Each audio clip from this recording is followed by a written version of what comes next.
Welcome to Mainland Television Regional News. I'm Graham O'Brien, and in today's news, Grey Power issue release on current situation, multicultural event draws the crowds, and Southern Link, is it a possible go? The weekend turned on the weather for all those who attended the Race Unity Day at Victory, which for the last few years has been a bit touch and go affair, with the weather not being very helpful. However, the weather god smiled on this year's celebration. Hundreds of people took the advantage at this event to mix and mingle with the diverse cultures that make up Nelson City in the 21st century, to enjoy, amongst other things, the sights of traditional clothes while tasting the wonderful foods that these cultures have brought into our community. I caught up with the chairperson Marie Johnston and Diane from the Nelson Multicultural Centre who organised the event. We have Marie and Diane here from the Multicultural Centre. They must be pretty happy with the day out. We're just going to get their comments. Diane, how are you feeling? Hello, thank you, Graham, and thank you to Mainland for giving us this opportunity. It's been a blessing of the day. I know we've been praying for rain, and the past 3 or 4 years of Multicultural Council, we've always had rain, but this time we've had a nice sunshine, and we're still grateful. But it's good. The people have started turning up. It's always the blend that.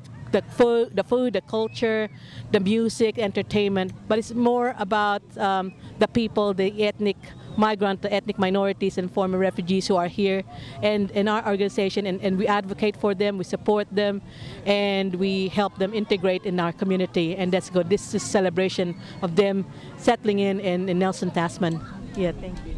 That's right, and you couldn't have done it without the help of your long-serving committee, which is Diane here. Diane, how about you? Any comments? Oh, we're just so thankful. It's a beautiful day, and it's lovely to see everyone here from the migrant communities, the Nelson community and the former refugee communities. It's one of the best events in Nelson, I think. Also, Archdeacon Andy Joseph, Kamatua to Nelson and Tasman City Council, had a few words of wisdom to share. Hata Māori kia koutou. Welcome to this wonderful, wonderful occasion where the peoples from all walks of life can come and share without fear of any interruptions, anything untoward. They can just go about and be free to share and buy or just gaze or just raise or whatever. And so, from my point and from where I sit, we are the lucky people. We of New Zealand, where the people come here to live, people come here to work, they bring their skills, they bring their gifts, and whether you agree with me or not, the many people who pioneered came here in the early days. Would we have all the things that we have today had they not come here? The German people, the European people, wherever. They come with their gifts, they come with their skills. And today is a special day where all these folk can gather together, be free to share with one another, produce their goods, do what they do at home, and be comfortable. I also spoke with Mayor Richard Kempthorne and MP Nick Smith, who both talked about ridding Nelson of discrimination. MP Nick Smith and Mayor Richard Kempthorne, what a fantastic day. I know you both support this event wholeheartedly. Just a few comments from you would be fantastic. Well, Race Unity Day is about our community, saying that we've got a huge diversity of different people that live here, that racism is one of the most ugly elements that wrecks communities all over the world, and we in Nelson and Tasman are saying, not here, that we are going to be respectful of each other's cultures. It's extra special this year in that this is the first Race Unity Day where all of the treaty claims in the Nelson Marlborough area have been settled. That was completed last year, that our own history is not 100% tidy in respect of our relationship with the Indigenous people of New Zealand, the Maori people. And for us as a community to have been able to work that through, to do a comprehensive settlement and to look to a bolder future is the way that I'd want Nelson and Tasman to be. Excellent, and that's a great thing to happen for sure. Mayor, I know Tasman does a lot of funding for this. How do you feel about today? Yeah, well, it's been interesting because there was a survey done recently in Tasman about how safe people feel in Tasman and welcomed, and I was thinking, oh, I wonder how this will go, and it was really encouraging to see that people of different ethnicities did feel welcomed and did feel safe. And so as Nick says, anything we can do to stamp out racism, it's an ugly thing wherever it happens and whatever the guise. And so occasions like this where we've got all these people coming together in different ethnicities, it's a marvellous time just to build on that. The one risk I always have for coming to times like this, I can't stay here for too long because there's such nice food. I eat too much. The Scottish cricket team got some traditional good luck at the Race Unity Day with the Scottish Highland Band, the presentation of a haggis, a tot of Top Shelf, and a poem from Robbie Burns, Ode to the Haggis. The kids got some fun with signed soft cricket ball scramble, and some free tickets were given away by the team members as they walked around amongst the crowd. Nelson's troubled Grey Power have released a press release regarding Neville Mail this week, dated the 2nd of March. The release clarifies to its membership that it does not authorise any press statements issued by Mr Mail and that he no longer maintains membership of Grey Power Nelson. It says that Mr Mail and his supporters are not lawful occupiers of the Grey Power office in Stoke, and they have said that 2 computers have gone missing during the changing of the locks on various occasions last month and that the police are now investigating. Acting President Kevin Gardner also states in this Grey Power media release that the management committee should now be left to get on with business for the benefit of its membership and not have to waste time with this sideshow. The new official date for the Grey Power AGM is scheduled for April 1st, Fool's Day, at 10:30 AM in the Annesbrook Community Church Centre in Saxton Road. A Nelson man has died while cycling at the 7 Mile Bike Park entrance near Queenstown Sunday morning around 10 AM. The unnamed 58-year-old man had been out cycling with friends and family when he fell off his bike, dying at the scene. His death appears to have not been related to the fall and it has been referred to the coroner.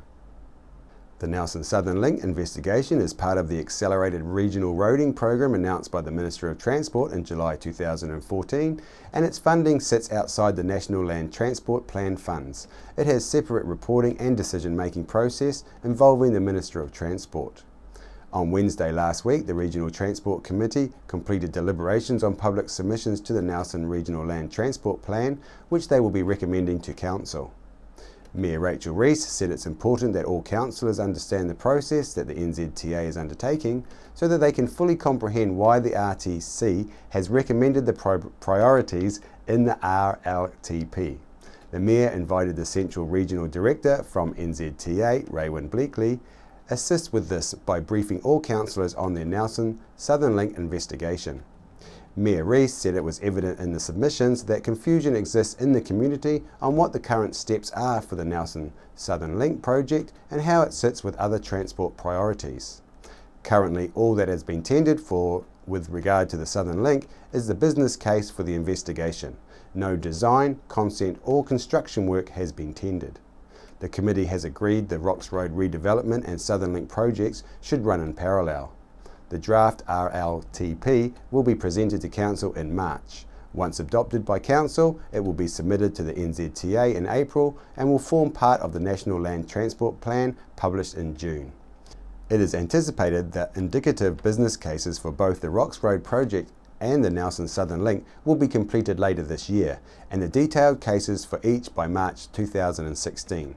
Discussion is still taking place on the construction of the major highway running between Whakatu and Queen Elizabeth II drives and its large negative impact on the Victory community. While Rocks Road residents would benefit greatly from the lack of heavy traffic, despite being on a direct route to the port for heavy vehicles. Gail Peach, a spokeswoman for Keep Victory Safe, said it would literally split the community down the middle, potentially causing the group's work of community development to be undone. A group opposing the creation of the link, NELSUST, has come out to voice their concerns, saying it's not worth spoiling people's health in Victory community to have heavy trucks alongside a whole lot of schools and kindergartens just to remove the trucks off Rocks Road. The Environmental Court in 2004 said fundamentally this is the wrong place for a highway. Are some of our travellers to our region giving us a fair go? Well, some Tasman residents think not. Freedom campers have been causing the district's locals some concerns about their bad habits over hygiene when freedom camping in areas that are non-designated for overnight stays, leaving their feces and toilet paper and rubbish for others to find and deal with. It seems these loose habits are not just left in remote areas around our district, but have also been noticed by some locals around Motueka. One foreign man in his 20s was spotted by a local going to the toilet, doing what was described as the full business behind a local supermarket, and was then spotted inside the same supermarket handling fruit and vegetables soon after. The local man followed the tourist until he got to the checkout, and those present were then informed about this man's unsavoury actions, allowing them to make their thoughts clear about his inappropriate behaviour. In another incident, 2 young foreign women were seen to be handling vegetables in the same Motueka supermarket, bruising by squeezing tomatoes and putting them back. Another local customer told them not to do that. They left only to return later to continue treating the produce roughly. And finally, in another incident in the same supermarket, a young European couple were in the produce section spotted eating the fruit as they were making their way around the department before moving on to the dry food bins. They were then seen filling a bag full of nuts, and when they thought no one was watching, the young woman started to eat the nuts while the young man kept lookout before staff were informed, and the couple left in a hurry without buying any goods. These sorts of losses are hurting our local businesses, and locals, are they the ones who are in the end covering the costs of this sort of theft? In a recent event in Ruby Bay, a local woman nursing a sick child was woken at 2 a.m. on a weekday morning by a tapping on the sliding door of her bedroom. She went out to her lounge, turning on the outside light, and pulling back the curtain, she saw a young and inebriated foreign man in his early 20s standing there with an empty water bottle. He held it up and said, "Water." She said no, closing the curtain and leaving him to stand there in the dark. This unsettled the resident and left her sleepless and feeling vulnerable. Foreign pickers have also been door knocking at night in the Mott region, wanting to pitch their tents on residents' lawns for the convenience of location to their place of work. And some locals have been noticing an increase of toilet paper and feces left in laybys on country coastal roads from the west coast to Nelson. So after hearing about these stories of these season's young tourists to our region, we went out to the streets to ask locals if they think these young freedom travellers are taking advantage of our Kiwi good nature. What are your thoughts on freedom camping in our region? I think the camper van companies need to take more responsibility for educating tourists about toilets and showering and that sort of thing. But philosophically, I'm not opposed to freedom camping. I think it's a good thing. I like the idea of people freedom camping and being respectful, and as maybe many of them are, and not leaving a mess of any kind anywhere. And I don't like the idea of them leaving a mess. Too many around the car parks here behind 623. The other night I come out there, they even had hammocks strung up in the car park between the trees and their cars. And they're like gypsies all sitting around little cookers and so forth. But they never spend any money in the town. They just seem to must go to the supermarket, buy their alcohol and their food. But they don't spend too much around town, because I go to the 623 now and again. There's always plenty of freedom campers outside at night, but they never come inside. I think the publicans chase them out a couple of times for using the toilets and so forth. Yeah. And the same down the beach. They go to the beach a bit, and you see them down there having the showers all the time and using the toilets and so forth. But hopefully they keep the place tidy, but you can't guarantee that. Yeah, I think if I was in council, I'd probably advocate for more areas in the region where freedom camping can be set up to cater for that sort of thing, so put in more toilets. Yeah. It gets a little bit messy at times, especially when they hang their clothing out, and at the car parks. They got a bit better than they were last year, so yeah, last year they were a bit hanging the washing out. You'd go down past Buxton car park and they'd be hanging the washing out and stuff, so they're a little bit better this year. Do you think tourists should be allowed to park their rental vehicles by our best beaches and tourist hotspots? Especially the big ones, you just about run into them now and again. Pity they didn't have a special place where they could go and camp, somewhere like send them all up the Brook Camp there. Yeah, I think they should be able to, because that's where they want to go anyway. And if there were more toilets there, then they'd have the opportunity to do that. I prefer them not to be taking up all the sea view, which they tend to do. Doesn't bug me too much. I mean, that's what New Zealand's all about, isn't it? Getting all the people from overseas here to do the camping. So yeah. I think it's a little bit of a quandary between being allowed to do what you want to do and interfering with other people's rights to have a view as well. So I'm a little bit both ways on that, I guess. Sometimes it's a bit busy in town, when they kind of camp in the car parks. It's been a little bit annoying. That's the only thing I've got a grudge about. And they're driving. Do you feel that some foreigners take advantage of our good-natured Kiwi hospitality? Yes, I think they do in dock huts all the time. Yes, I would say that they do, yeah. Yeah, I think councils and the camper van companies need to take a bit more responsibility for education and that sort of things and providing amenities. Oh yeah, but they're young, probably haven't got too much money, so they've got to make the most of it. We'll leave you now with Jackie Clark and some more from the weekend's great international multicultural event held at Victory Square. We'd like to sing a song for you now. It's called Welcome Home.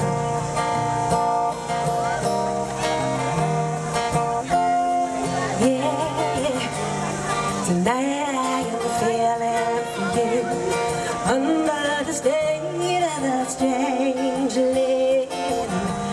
You have sacrificed much to be here.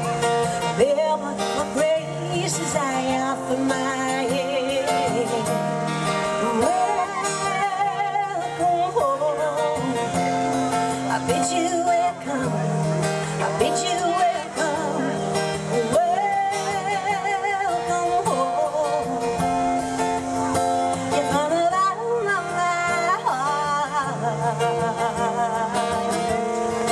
Welcome home.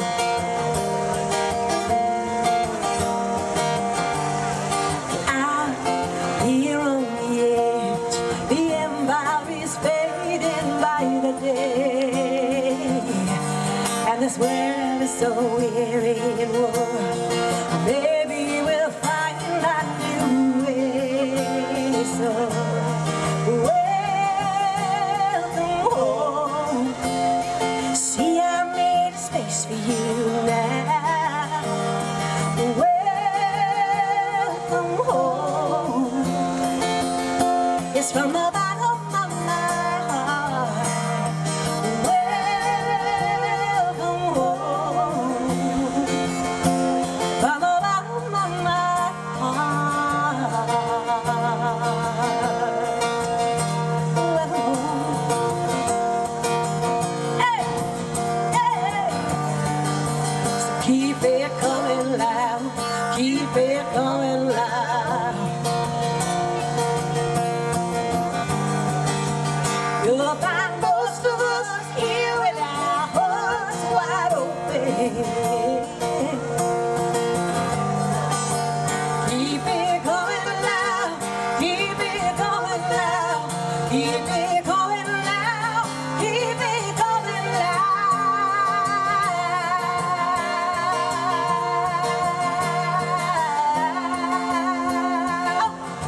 And there's a woman with her hands trembling high in mine, and she sings with her mountains memory high in mine. There's a cloud the full length of these eyes, just playing chase with that sound, and it's black and it's white and it's white. All the colors are one. So welcome home. I bid you welcome. I bid you welcome. Welcome home. You see, I made space for you now. Welcome home. La, la, la, la, la.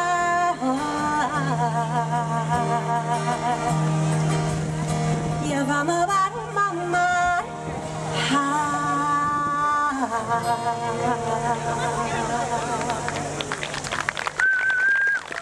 Thank you. That's the most beautiful song. It's a pleasure to be able to sing that for you. After the break, we'll bring you the latest weather update and some events and happenings coming up from around the region.